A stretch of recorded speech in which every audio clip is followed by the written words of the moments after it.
The Washington Post entrevistó por más de una hora a Nicolás Maduro el viernes 17 de enero en el Palacio Presidencial de Miraflores. Durante la entrevista, Maduro destacó que está dispuesto a sentarse con el presidente de la Asamblea Nacional, Juan Guaidó, avalado como presidente interino del país por más de 50 países, incluido Estados Unidos. Pero según este medio, no aceptaría abandonar el poder para permitir un gobierno de transición. También dijo en esta entrevista que sabía del movimiento del 30 de abril de 2019 en su contra.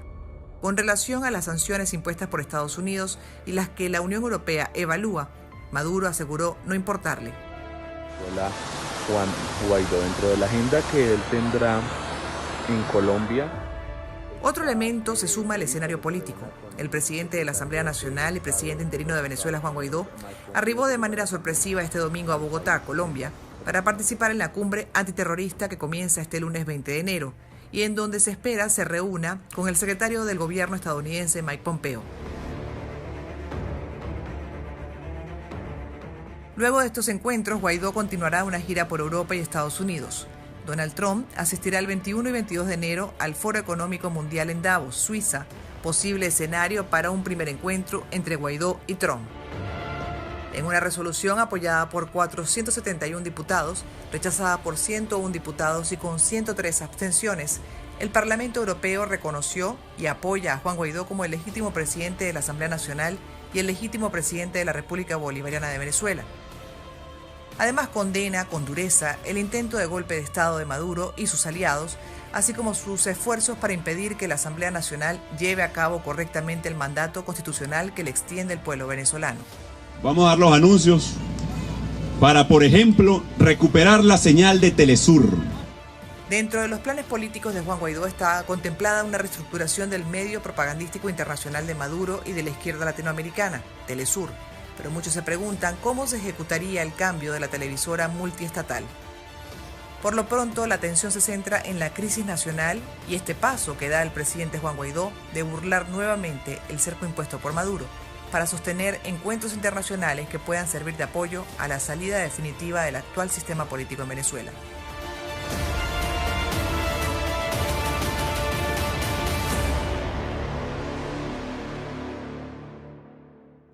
Hola, bienvenidos. Gracias por estar siempre ahí. Les saluda nuevamente Gladys Rodríguez. Mi invitado de hoy es el diputado Armando Vargas, quien es presidente de la Comisión Permanente de Política Exterior.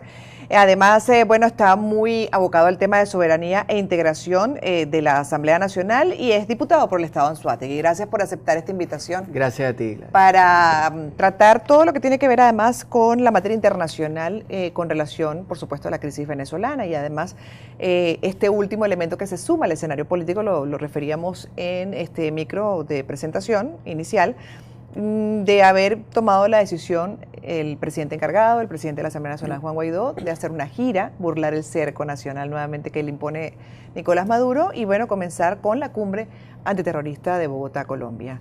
¿Qué tan difícil fue esa salida del país? Bueno, no lo sé porque yo no estaba ahí con él, es la verdad. Todo es difícil en este país, en este momento, para poder salir, como miles de venezolanos salen por diferentes necesidades. Pues imagínense para el presidente Guaidó cuando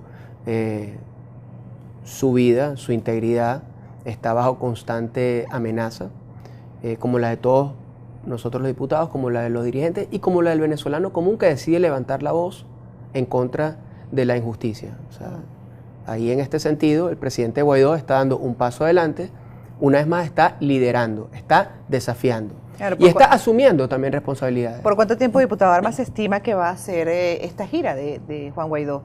Que comienza en Bogotá, pero que se estima también vaya a Davos, vaya a Estados Unidos, visita también a diferentes países de Europa. Tan importantes además, dentro de lo que se ha buscado siempre, que es el apoyo de la comunidad europea a la oposición venezolana. No, hay dos cosas importantes que resaltar acá. Lo primero es que el presidente Guaidó va a las cumbres porque es el presidente de Venezuela. Maduro no puede ir a las cumbres porque Maduro no es presidente de Venezuela. El presidente encargado de Venezuela, el presidente de la Asamblea Nacional, es Juan Gerardo Guaidó Márquez y por eso él va a la cumbre. Y va a las diferentes cumbres y lo reciben con honores de Estado. No solamente por sus vecinos, sino en diferentes países y así es asimilado y así es aceptado, como por ejemplo, como lo vimos en el micro, la aprobación del Parlamento Europeo. Son las instancias democráticas. La legitimidad no solamente la da, y es fundamental, las personas de un país, en este caso la presidencia, sino también la comunidad internacional. ¿Qué falta también para poder consolidar una transición? Bueno, que un elemento fundamental del Estado, como es quien ejerce el control de la fuerza o el uso de la fuerza, en este caso la Fuerza Armada, pues terminen de reconocer. En eso se han venido haciendo avances, nosotros esperamos que eso eventualmente sea así, pero si no, igual nosotros vamos a avanzar. ¿Sí cree que hay avances ahí dentro de las Fuerzas Armadas de conciencia con relación a lo que son sus principios fundamentales y de defensa de la soberanía del país y de la población venezolana? Bueno, yo te puedo hablar, yo vengo antes de servir yo serví 2 años como vicepresidente de la Comisión de Defensa y Seguridad. Se ha hecho un trabajo, se sigue haciendo. Entendemos que el problema de la Fuerza Armada es un problema estructural, es un problema sistémico. ¿Cuál cree que es el principal problema de la Fuerza Armada? ¿Por qué la Fuerza Armada está del lado de Maduro a pesar de todos los atropellos y a pesar de todas las violaciones a los derechos humanos en Venezuela? Bueno, eso da para hacer otro Pero como viene de ahí también de esa comisión que lo ha estudiado. Efectivamente, el problema en el caso de la corporación, que significa la Fuerza Armada, es una corporación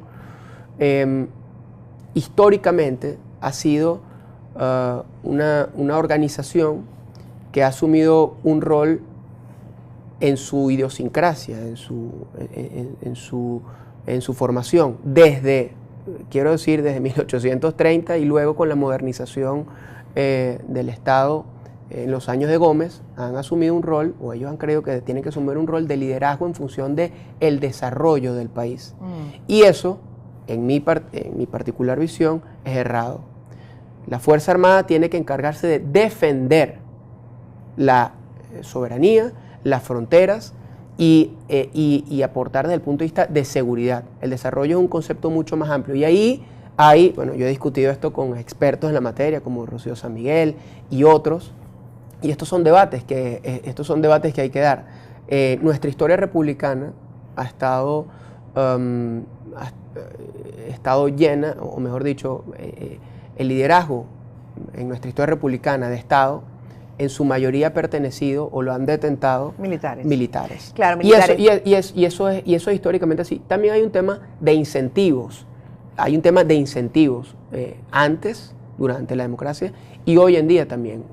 El tema de incentivos, y aquí es lo peligroso, cuando tú tienes una economía fundamentalmente criminal, y entonces tú tienes una economía criminal, pero una economía también que te brinda incentivos, como por ejemplo aquí la gasolina o el gasoil no cuesta nada, y el petróleo produce el Estado, y entonces tú encuentras, para tenerte un tema neurálgico, el precio de ese combustible en aguas internacionales o en terreno fuera de la frontera de Venezuela se catapulta y se vuelve, claro, pero eso tú lo combinas con el hecho de que ¿quién controla las fronteras? ¿Quién controla las fronteras? Entonces, ¿cómo sale eso? Ahí hay un incentivo intrínseco y por eso tú ves, bueno, el 80, por ejemplo. Pero esa es una de las fuerzas, uno de los componentes de la Fuerza Armada. Bueno, ¿qué pasa con la aviación, por ejemplo? ¿Qué pasa? O sea, porque uno se pone a pensar que en el caso, por ejemplo, de la Fuerza Aérea o la Armada, esto te estoy hablando. Al final también están en esa conchupancia. Te estoy hablando de los incentivos también, pero también hay contraincentivos, lo que llaman zanahorias y palos. Eso es por un lado decirte las zanahorias, pero por otro lado están los desincentivos, o mejor dicho, el hecho de que tú tengas una Fuerza Armada que está penetrada en el aparato de inteligencia con sapos cubanos y de otras nacionalidades de hace tantos años, porque ellos sabían desde el día 1 el proyecto en el que estaban, pues eso es un elemento también que inflige terror a la familia militar, que inflige terror a muchos de ellos. Entonces, con esos incentivos y desincentivos se ha jugado para que la Fuerza Armada esté, en el mejor de los casos, en un caso de inercia, y quienes han tratado de ser críticos a lo interno, pues terminan presos. Ni siquiera estoy hablando de levantamientos oficiales que han dicho, mire, no tenemos aquí comida en el cuartel, van y van presos. O sea, ese es el caso, por ejemplo, entre otros, de Marín Chaparro, que era uno de los pupilos de Chávez, que lo mencionaba en estos días en un video del 2010,